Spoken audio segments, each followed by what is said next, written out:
Se você tivesse apenas 2 segundos para viver, provavelmente não veria o avião, não veria o piloto, não veria nem mesmo o clarão.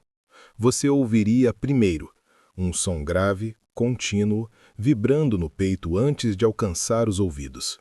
Um rugido metálico que crescia rápido demais. E então, uma rajada tão densa que o ar parecia se rasgar. Pilotos alemães tinham um nome para aquele som: o piano de Roosevelt. 8 metralhadoras calibre .50 tocando ao mesmo tempo, despejando mais de 1000 projéteis por segundo. Quando aquele som começava, alguém não voltava para casa. Em abril de 1943, a quase 9.000 metros de altitude sobre a França ocupada, oficiais da Luftwaffe observavam com desprezo as novas silhuetas que surgiam no horizonte.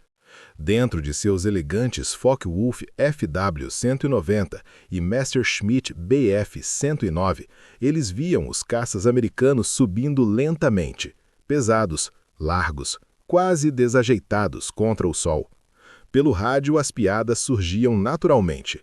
Caminhões voadores, alvos gordos fingindo ser caças. O que ninguém naquele momento percebeu é que estavam testemunhando o início do fim da supremacia aérea alemã. O avião que provocava aquelas risadas era o Republic P-47 Thunderbolt. Com quase 7 toneladas carregado, ele era um dos maiores caças monomotores da guerra.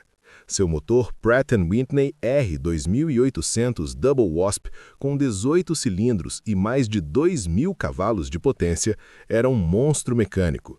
Enquanto muitos caças europeus utilizavam motores refrigerados a líquido, vulneráveis a um único tiro no radiador, o P-47 utilizava um motor radial refrigerado a ar, capaz de continuar funcionando mesmo após sofrer danos que destruiriam qualquer outro caça. Mas o tamanho tinha um preço. Nos primeiros combates, pilotos americanos cometeram o erro fatal de tentar lutar como europeus.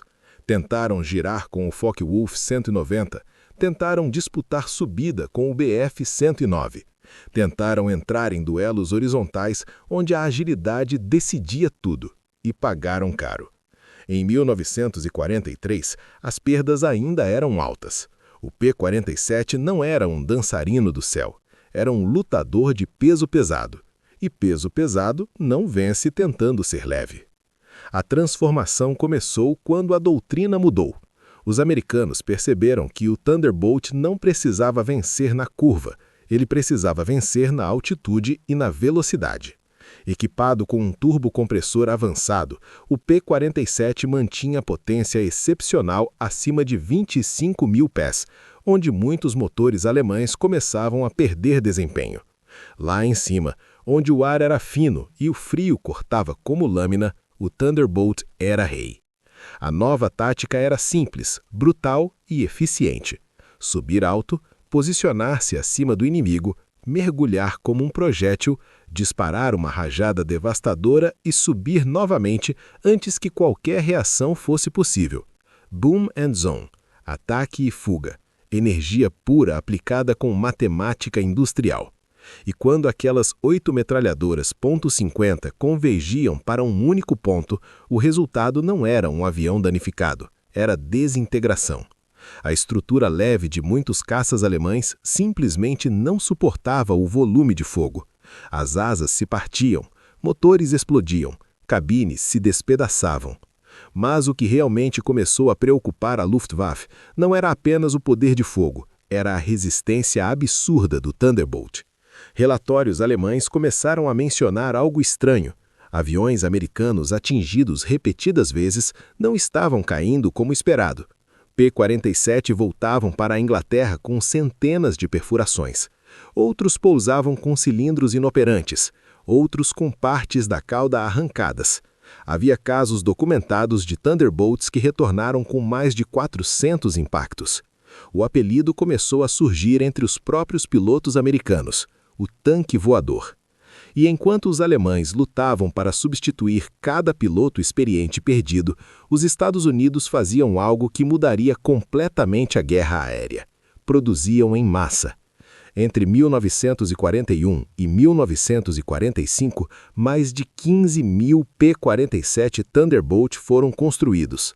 Cada linha de montagem era uma arma estratégica.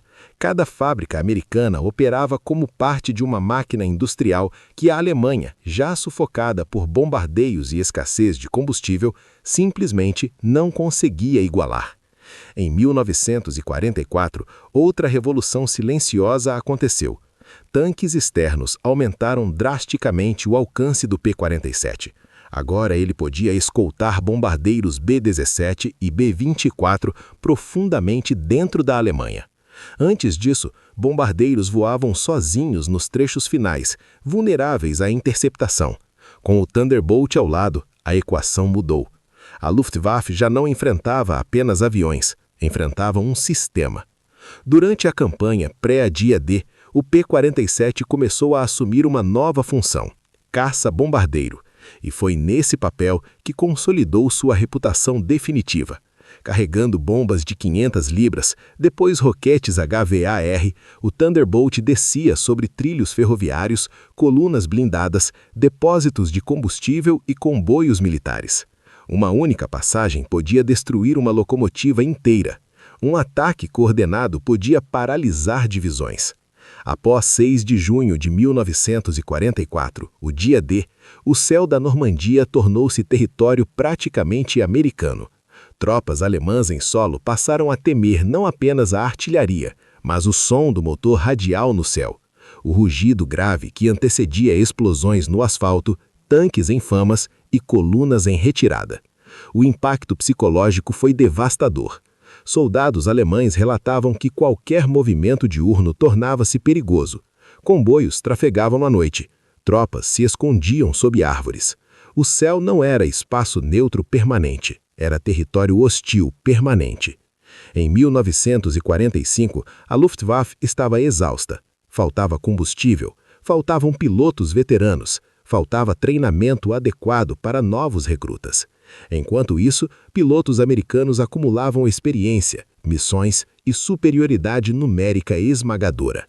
O Thunderbolt não venceu por ser o mais elegante, não venceu por ser o mais ágil, venceu porque representava algo maior do que um avião. Ele era a materialização da estratégia americana, potência industrial com adaptação tática. Era pesado porque podia ser, era armado até os dentes porque podia ser. Era resistente porque precisava ser. Quando a guerra terminou na Europa, o Thunderbolt havia realizado 500 mil de missões. Destruiu milhares de aeronaves inimigas no ar e no solo. Tornou-se um dos caças mais produzidos e eficazes do conflito. Os alemães riram em 1943. 2 anos depois, não havia mais riso algum. Havia silêncio nos hangares destruídos. Havia pistas bombardeadas. Havia céus dominados por formações que cruzavam sem oposição. E quando o som grave ecoava mais uma vez, lembrava a todos que o trovão não era apenas um nome, era um aviso. Naquele momento da história, o céu pertencia à América.